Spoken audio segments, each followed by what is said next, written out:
Yan, good morning, Luzon, Visayas at Mindanao at sa buong mundo. Sa buong pinagpalang Sabado po ng umaga, August 22, 2026. Good morning na po, Brother Nilito, Altisa, Brother Joseph, Trinidad. Good morning na po, Sister Tracy, Sister Angie. Good morning na po, Sister Janet. Brother Josepina Victorino, good morning. Hallelujah. Sa pong pinagpalang Sabado po ng umaga, umagang kay ganda.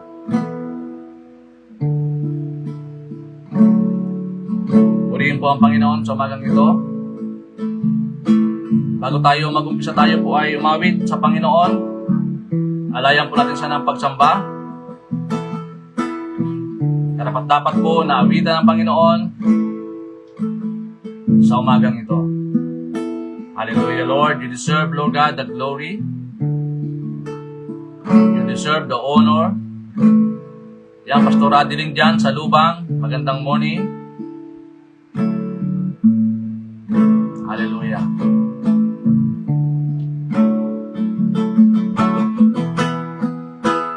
God is able.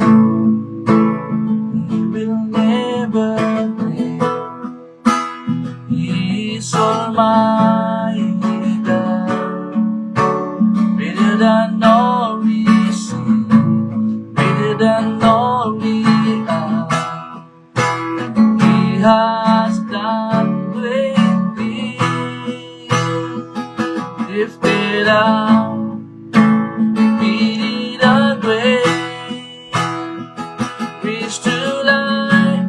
Our God is able.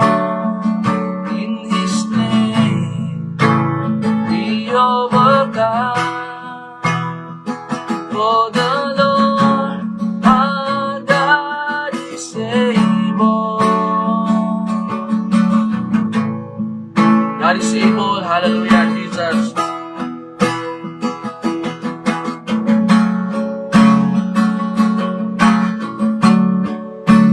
God is real. God is on our side.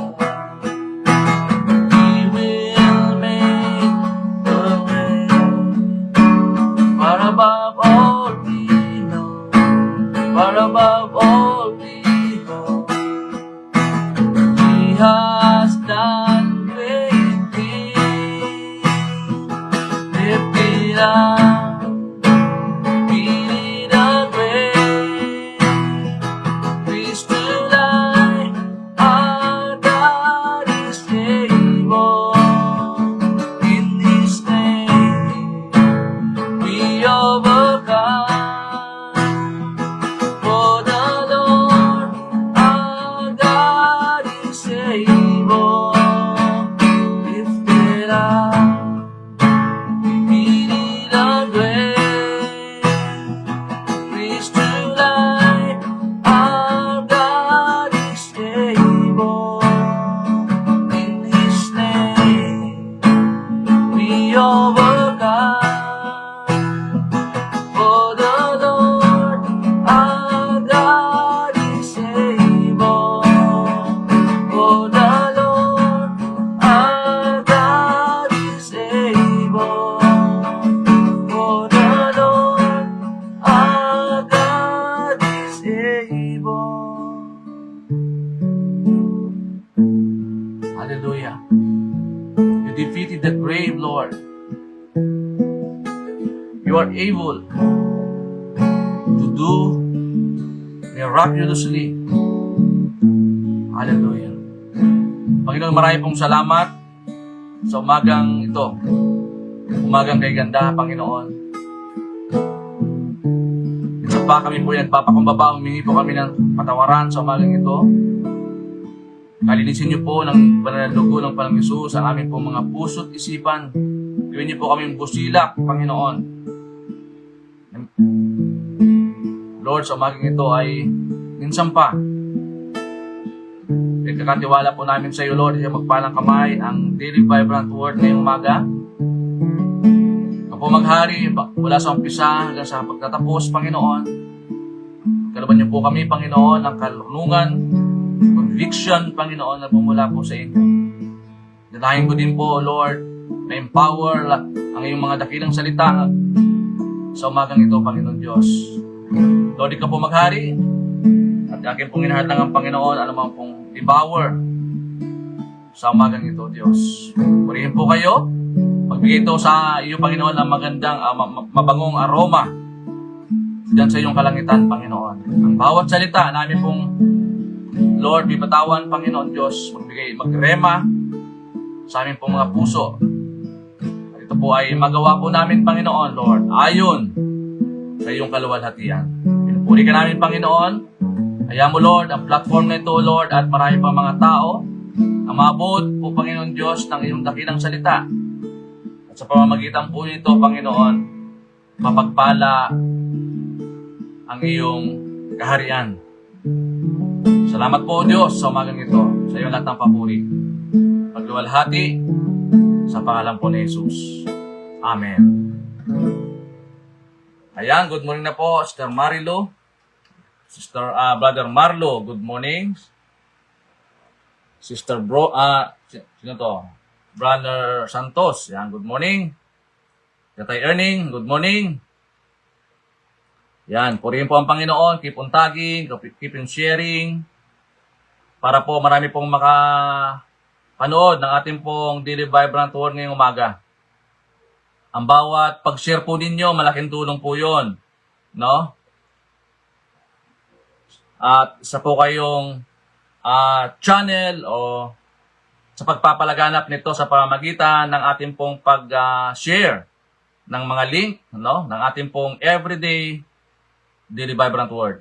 Okay, without further ado, tayo na po mag-proceed sa ating pong pag-usapan. Ang ating pong series ngayong buwan ng Agosto ay pamumuhay ayon sa pamantayan ng Diyos or living according to God's rule. At yung unang linggo ay tinalakay natin about kingdom living. Pangalawang linggo, kingdom living influence the world.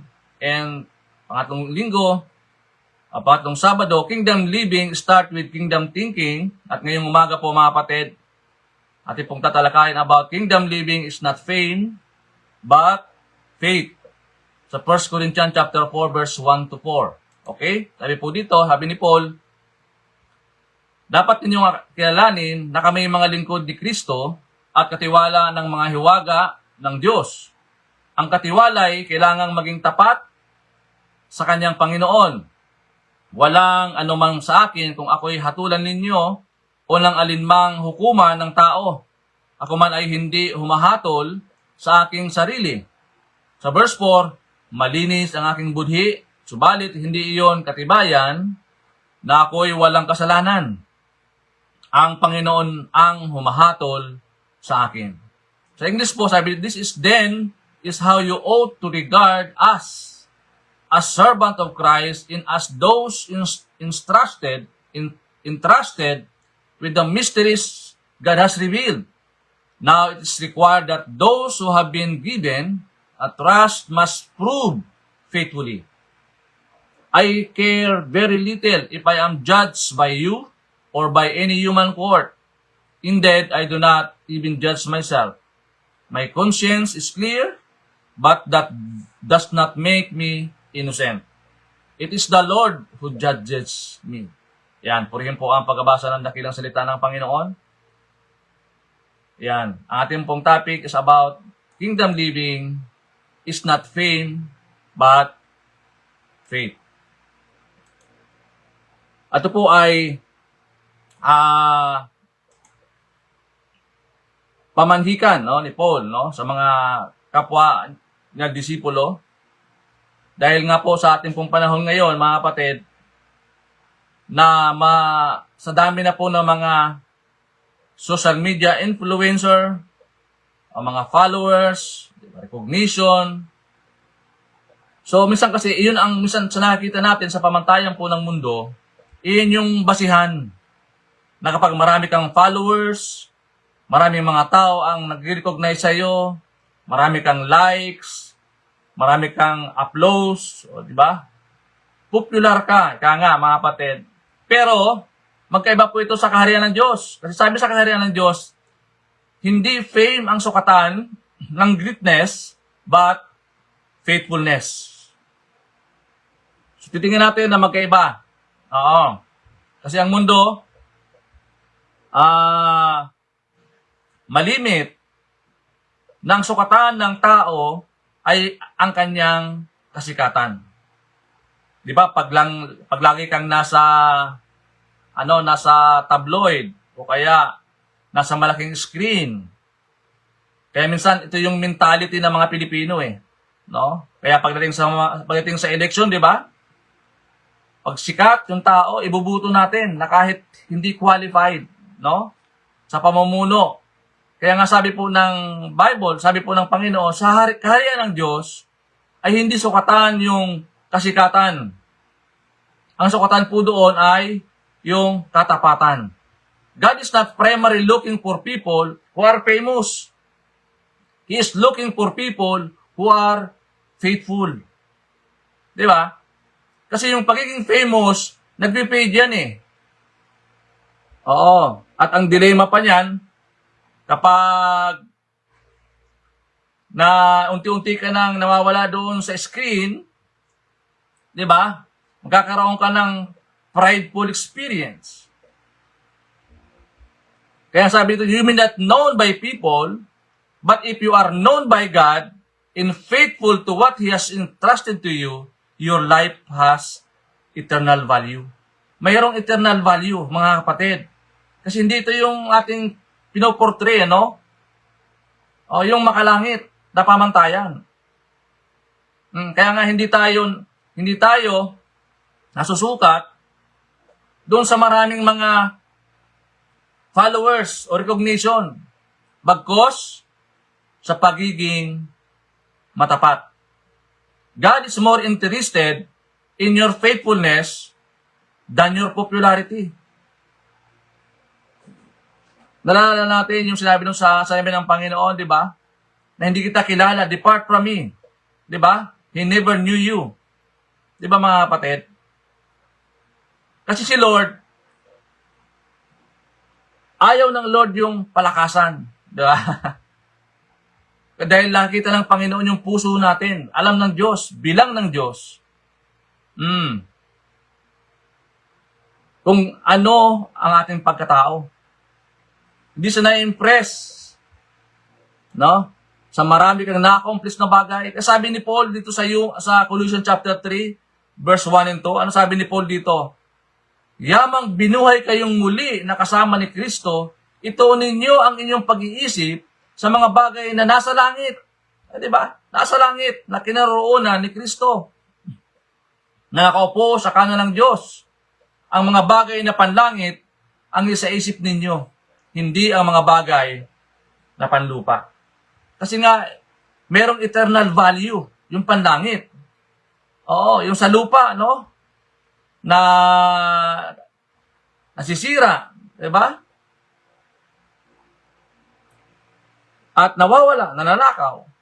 Pero sabi ni Paul, set your minds on things above, not on earthly things. Diba? Na kapag iniisip natin, kapag maraming nakakilala sa akin, successful na ako. O kaya maraming followers, importante ako. At kapag napansin ako, ibig sabihin, meron kang value. Pero iba ang standard ng ating Panginoon sa kingdom ng Diyos. God is not looking for famous people, God is looking for faithful people. Malinaw po mga kapatid. Hindi mo kailangan na maging famous para maging significant. At hindi mo rin kailangan ng malaking platform para magkaroon ng purpose. Dahil ang hinahanap ng Diyos ay ang faithfulness mo. At marami pong mga Bible character, nating example, na pwede natin makita sa kanilang pamumuhay na hindi sila after doon sa pagiging famous sa platform. Si David, before David was famous as a king, he was simply a shepherd, faithfully taking care of the sheep. Diba? Pastol. Hindi nga, muntik na nga makalimutan ng tatay, na meron pa pala siyang anak, ng bunso, na doon, nag-aalaga ng tupa. Kaya sabi po ng propeta, meron ka pa bang anak, maliban sa mga ito? Muntik nang makalimutan. Di ba? Mga kapatid. Pero sa pagiging faithful ni David, di ba? Naging famous siya as a king. Di ba mga kapatid? His great victory over Goliath didn't begin on the battlefield. He began in the ordinary unseen places. Kaya nga yung kanyang famous na katagang sinabi, di ba? Na lumaban siya hindi sa kanyang kakayanan. Di ba? Ba't sa kakayanan ng Diyos? Kaya, every one of us can use by God faithfully na kahit na in an ordinary places. Di ba, mga kapatid? Kaya nga doon talaga nakikita ang tunay na sumusunod sa Panginoon, naglilingkod sa Kanya, hindi sa kasikatan. At marami ngayon, no, mga kapatid, na marami pong mga tao na ginagamit yung platform para sa mga pansariling kapakanan. Oo. Tanyag, di ba? Pero ginagamit, minamanipula. Yung pagiging lingkod, no, ng Panginoon. Sino pa po ang mga example natin? Marami actually. Pero ito lamang dalawa ang nakita natin ngayong umaga. Si Daniel. Daniel continued praying even when he knew it could cost him his life. Gumagawa siya in secret. He didn't change his faith because the culture changed around him. Hindi siya natinag. Kasabi dito niya, real faith remains faithful even when faithfulness is costly.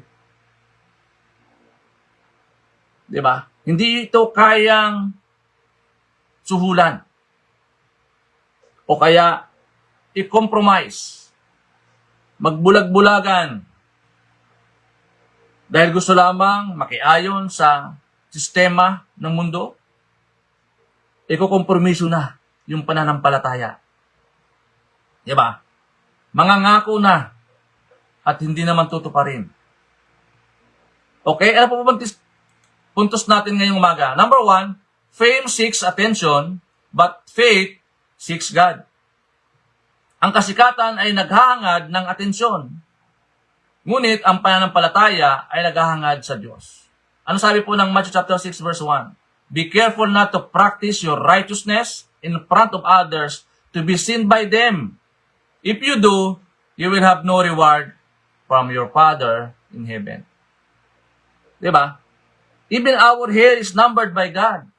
Mga kapatid, alam ng Diyos yung ginagawa natin, even in secret. Even na walang mga taong makakapag-recognize sa atin. Alam ng Diyos, there is nothing wrong with being recognized, but there is danger when recognition becomes the reason why we serve. Diba, mga kapatid? Oo. Na mayroon lang tayong maipakita. May attendance. Pero deep inside, yung puso natin, umaapoy. Nagre-react. Kasi hindi totoo yung paglilingkod. If people stop clapping, will you stop serving? Ba, pag wala ka ng audience, minsan, nanghihina ka na. Wala ka ng tagapalakpak. Oo. Kaya nga yung prayer, di ba? Mga kapatid, si Daniel, even walang tao na nakakita sa kanya, he prayed secretly toward heaven. Faithfulness continues even when applause stop. Yan po yung trademark ng isang tunay na Kristiyano. No, na kahit walang papalakpak, sige lang. Oo. Mga kapatid. Ano pa yung pangalawa? God sees what people don't see. Diba? Nakita ng Diyos. Kaya nga sa yung unseen witness, there is only one unseen witness na nakakita sa lahat ng ating mga ginagawa. There are things should not nobody sees. Your private prayers, our quiet sacrifices, your obedience, yung pag-iyak natin na kahit mahirap, your generosity, your discipline, your decision, marami. But God sees it. Sabi po ng Panginoon, nakikita ng Diyos yan. Lahat ng paghihirap mo, paghihinagpis mo, mga luha mo.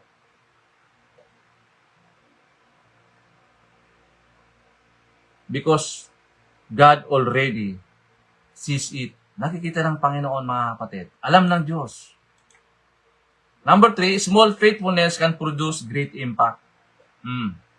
Kaya nga, di ba? Sabi doon sa Luke chapter 16 verse 10, whoever can be trusted with very little can also be trusted with much. And whoever is dishonest with very little will also be dishonest with much. Minsan kasi gusto natin agad, big impact, big opportunities, but God often start with small responsibilities. Gusto ng Lord, mag-umpisa ka muna doon sa starting point, no? Hindi shortcut, di ba, mga kapatid? Kasi karamitan pa nag-shortcut ang tao, no? Compromise, disgrasya. Kasi hindi nga kumbaga sa hinug sa pilit, no? Kumbaga sa saging, no? Hinug sa pilit, kaya hindi matamis.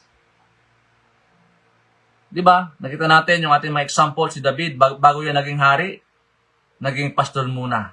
Si Joseph, before Joseph became governor, he was faithful, difficult places. He was faithful in difficult places. Maraming pinagdaanan. No? Daniel, before siya naging influence king, he was faithful in his private devotion to the Lord. Ito, sabi dito, greatness in God's kingdom begins with small faithfulness.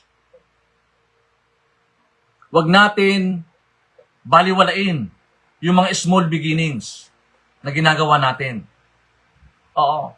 Basta nasa tama kang proseso, akma sa Diyos, tama yung purpose mo, kahit maliit yan. Diba mga kapatid? Kaya alam mo minsan ang paglago, intentional, no? Ang paglago talaga, hindi doon sa malalakihang mga, grupo. Umpisahan mo doon sa small group. Oo.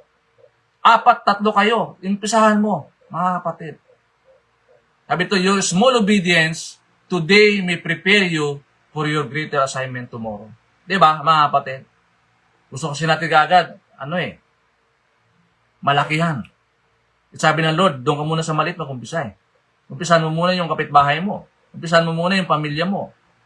Diba? Your small obedience today may prepare you for your greater assignment tomorrow. Ano pa po? Yung pang-4, don't chase a platform, build a character. Napaka-importante dito yung character, mga kapatid. Ano sabi po ng Proverbs 22 verse 1? A good name is more desirable than great riches. To be esteemed is better than silver or gold. Diba? Nakita natin? Don't chase a platform, but build a character. Character matters to the Lord, mga kapatid. Many people want platform, but God wants character. Kailangan muna ma-develop. Yung iyong character. A platform make you visible, but character determines whether you can remain standing when you become visible. Ito talaga, mga kapatid, ang dapat nating gawin o ayusin yung ating karakter. Di ba? Kaya nga may mga pag-aaral for us to become not famous but maging maging steward. Kagamit-gamit tayo ng Panginoon even in small things. Build character, sabi ni Paul, build character even when is nobody watching. 'Di ba? Kasi kapag nahubog ka ng tama, nahulma ka ng tama o ayon, mga kapatid, 'di ba? Hindi mahirap sa iyo. Kasi nga yung character mo naayos. Na mold. 'Di ba? Yung character natin na mold ayon sa palatuntunan ng Diyos. Kaya nga wala tayong ipagmamalaki sa buhay po natin. Okay? Ito po yung mga powerful kingdom principle. Don't let the desire to be seen make you forget the one who called you. Ang goal po natin, maging faithful, not famous. Maging obedient, not popularity.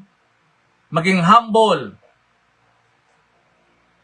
And be always available. And be Christ-centered. Sabi ito, because fame is temporary, but faithfulness has eternal value. Di ba nakita natin mga kapatid? So, paano ba natin i-apply ang mga bagay na ito? Number 1, serve even when nobody notice. Di ba? Napakasimple. Your service is ultimately for God, not for men. Serve even when nobody is notices. Mga kapatid, di ba? Sige lang, gawa lang tayo. Na kahit walang nagpapalakpak, walang nakakita. Tanda natin, si Lord nakikita po tayo. No? Even in secret, nakikita tayo ng Panginoon. Number 2, pray even when nobody knows you are praying. Kasi minsan ito yung nakaligtaan natin, mga kapatid. Yung pananalangin. Di ba? Laging nasa huli yung panalangin. Di ba? Di ba? Build a private relationship with God. No? Magkaroon ka ng communion. Dahil walang kayo ng Panginoon, mga kapatid. Hindi tulad ng mga Pariseo, mga Sadduceo, di ba? Ano pa? Do your best even in small assignment. Di ba? Pag pinagkatiwalaan ka ng Panginoon sa maliit na bagay, do your best. Ipakita mo. Tatapat ka doon sa ginagawa mo. Kahit sa maliit na bagay, mga kapatid. Small things revealed your character. Kasi nga, may impact po yun eh. Na kahit maliit na bagay. Di ba? Small things reveal your character. Ano pa? Number 4, choose obedience over popularity. Sometimes following God means standing alone. Hindi ko sinabing madali, mga kapatid, no? Madali ang pagsunod sa Panginoon. Siyempre, may mga may mga trials. May mga ups and downs. May mga persecution. 'Di ba? Buti nga sa ating bansa, mga kapatid. Walang spiritual persecution dito, 'di ba? Sa mga bansang mga sarado sa gospel. 'Di ba, mga kapatid? Pero sabi dito, choose obedience rather than popularity. Yan po yung mga bagay na dapat natin gawin. At wag po tayong malungkot, no? Kapag walang mga tao wala kang malaking followers. Okay lang. Pero pagdating po sa pagpapalaganap ng gospel sa lahat ng tao, dapat masaturate natin. Ang earth, mga kapatid, tulong-tulong po tayo na ma-spread, no? Ang ebanghelyo ng kaligtasan. Yung gospel, maunawaan nila. Hindi lang sapat na alam nila na may Diyos. Ang kailangan kasi natin, tamang relasyon sa ating pong Panginoon. Kaya nga, marami mga tao ay, hindi talaga sumusunod. Hindi sa faithful sa Panginoon kasi nga, wala silang relasyon, tamang relasyon sa Panginoon. Akala na nila yung kanilang paggawa ng mabuti, sapat na yon. O mga kapatid, tanda natin, sabi ng Panginoon, keep going. Kahit wala nakakita. Because God sees you. At darating ang araw, mga kapatid, sasabihin sa atin ng Panginoon, well done. Good in faithful servant. Sa Matthew 25, di ba?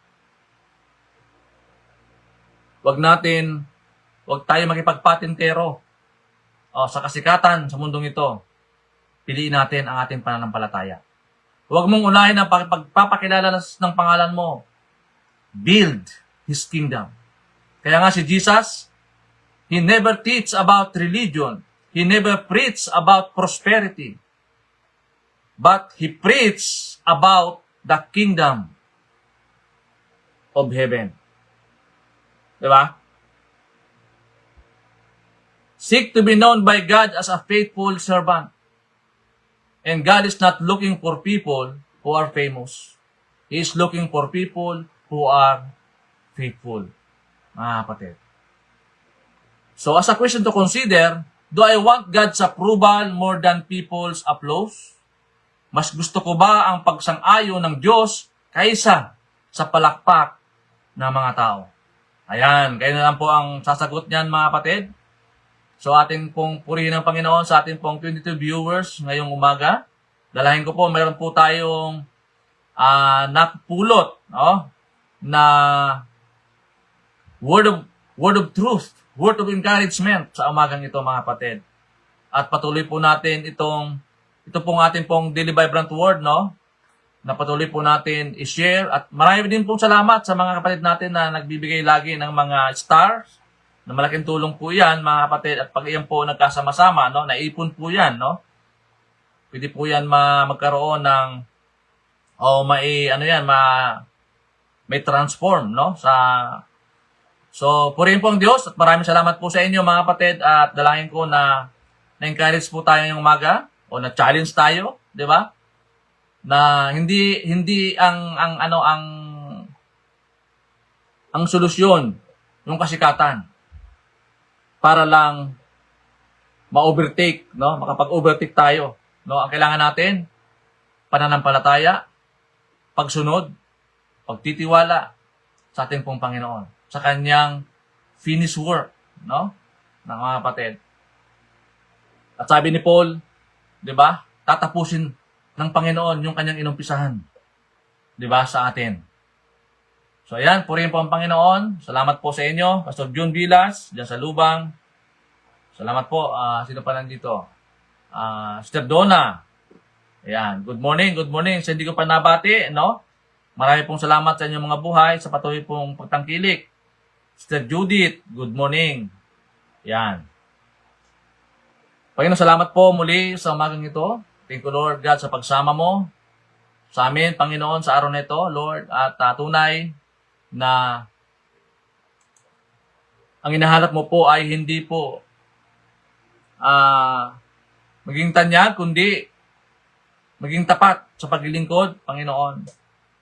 Salamat po sa oras na ito dahil patuloy mo kami binabago araw-araw, Panginoon.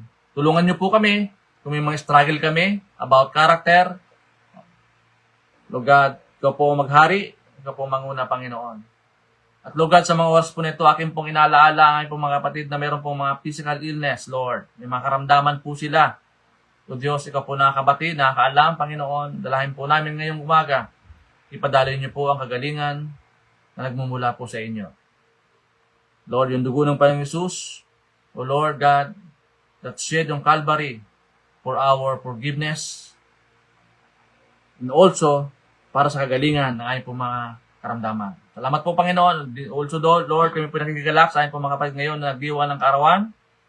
O Diyos, batid niyo po ang bawat isa, nagdiwa ng kanila po mga anibersaryo, Panginoon.